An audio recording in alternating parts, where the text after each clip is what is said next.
I had a question for Dr. Adoo.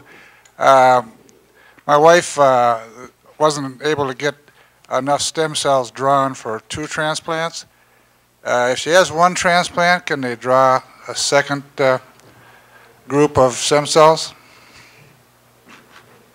In many cases, the question has to do with stem cell collection if you didn't get enough the first time. In many cases, yes. It has to do with how much previous chemotherapy someone has had of certain types of drugs and how long ago since that treatment was given. There are some patients, though, who, even in the absence of that, are still not able to obtain enough stem cells. Since the past 2 years or so, there is also a new medication which can be given to help stem cell collection. And if that was not a part of the attempt previously, then it might be tried. So, yeah, so sometimes, yes.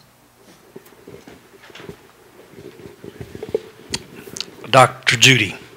They call you Judge Judy or Dr. Judy? Judy usually. What does the free light chain test, what test did it replace or works along with? Is it bone marrow, urine, or what? It works along with all the other tests. So it works with the immunofixation, the serum protein electrophoresis, and the bone marrow biopsy. All the tests are used together to get the best clinical picture of what's going on. I mean, you still got, I'm trying to get away from a bone marrow biopsy. Don't try to do. Trying to get away from it. You'll have to talk to Dr. Kyle a little bit about that, but if they think you need one, you probably should do what they say. Okay, thank you. Dr. Kyle, you mentioned in one of the tests that peripheral neuropathy was one of the side effects in about 40% of the patients in the trial.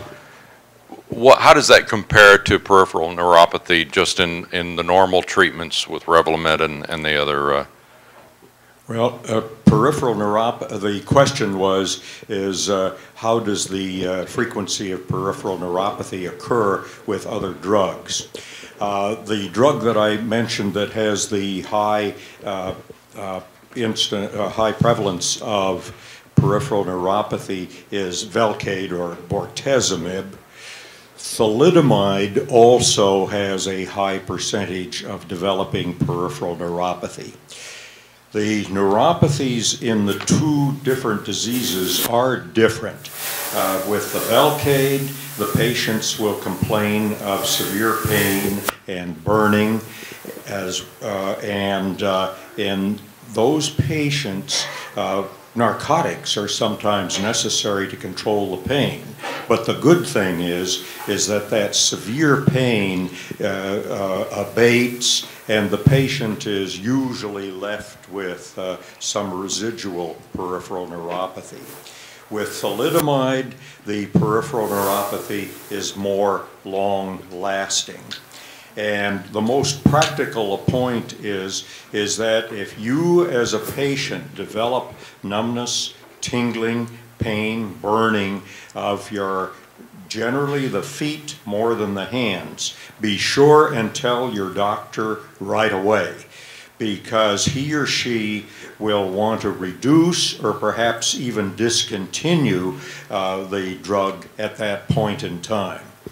Unfortunately, there is no good treatment for peripheral neuropathy. We use amitriptyline, we use Lyrica, we use Neurontin, and those are of some benefit for some patients, but they will not make the peripheral neuropathy disappear. Drugs like Revlimid and pomalidomide are generally not associated with peripheral neuropathy. The other point to keep in mind is that myeloma is a disease of older patients.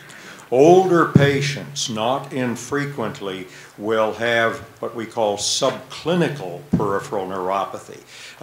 Your doctor examines you, your reflexes are good, your sensation is normal, and so forth in your feet. But if they would go one step further, and you don't do that and do an EMG, which is a expensive and uncomfortable examination for you. But if you were to do it in these people who are elderly and who have no symptoms of neuropathy, you'd probably find 20 or 25% of those patients who would have abnormal nerve conduction. And of course, it's only common sense that if you have abnormal nerve conduction and then you're treated with a neurotoxic drug, you're going to get into trouble much sooner than later. My question is for Dr. Clyde. You just spoke.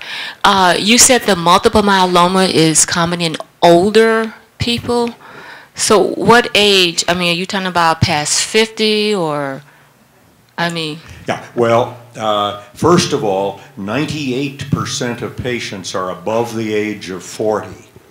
About 10–12% are 40 to 50, and then it gradually increases.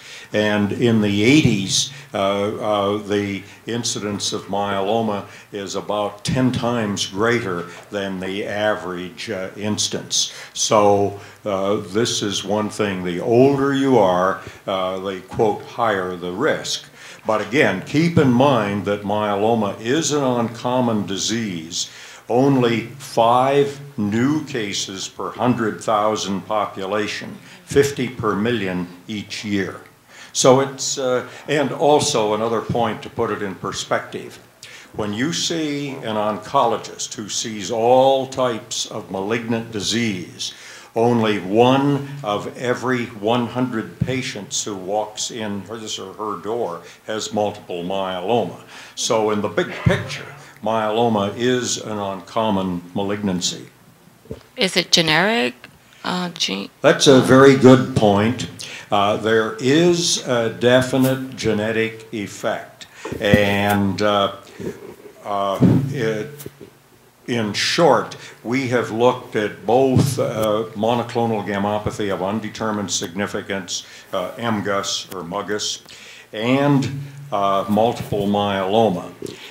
The first-degree relatives, that is father, mother, son, daughter, brothers, sisters, first-degree relatives, the risk of multiple myeloma is about 2 times normal for both myeloma patients in the family and MGUS patients. But before you get too worried about that point, again, keep in mind that if the incidence of multiple myeloma is increased twofold, double, it goes from, say, 5 per 100,000 to 10 per 100,000. So that is still a rare disease, and it's very unlikely that something will happen to you. In my experience of seeing patients, I can only recall 2 patients in whom I saw the patient with multiple myeloma, and then 30 years later saw the son with multiple myeloma. So don't worry too much.